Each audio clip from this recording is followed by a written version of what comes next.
His Chicago field director is addressing all the recent controversies exclusively with Fox 32 tonight. Political reporter Paris Schutz went one-on-one with him this afternoon.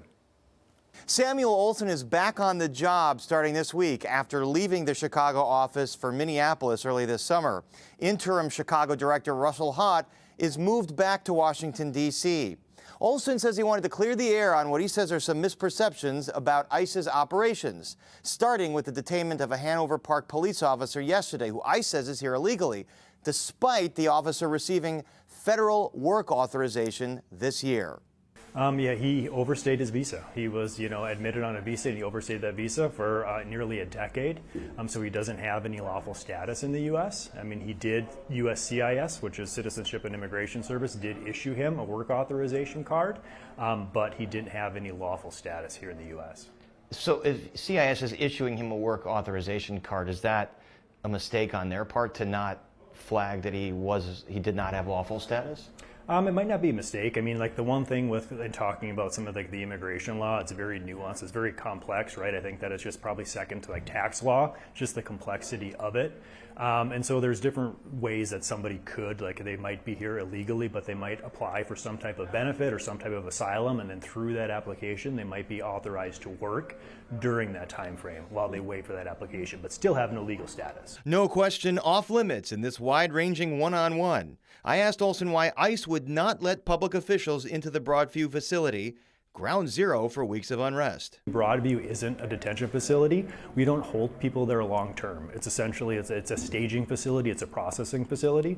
So when we'll arrest somebody here in the Chicagoland area, we'll bring them to Broadview for their initial processing, and then from there, they'll get transferred to a detention facility where then we can actually provide the proper level of care where they'll, continue their immigration proceedings. And you've heard lawyers, advocates, and family members say, well, we can't get in touch with them. We don't know where they are.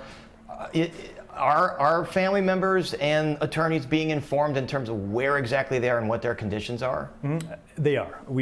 There's a lot of services that, when somebody gets arrested by ICE, that we offer. I mean, when somebody gets arrested, they are allowed a phone call, right? They can contact their consulates on that. There's some countries where we have to notify their consulate they've been arrested, right, per the Geneva Convention. Also, there's what we have, it's called the online detainee locator system. Once we arrest somebody, they get put into our systems and we process them, and then the family can look by name and date of birth or even their alien registration number to look to see where they're being housed. Olson does not dispute figures that show more than 70% of those detained have no criminal convictions. How can you say it's targeted toward criminal offenders when the vast majority, according to TRAC, are non-criminal?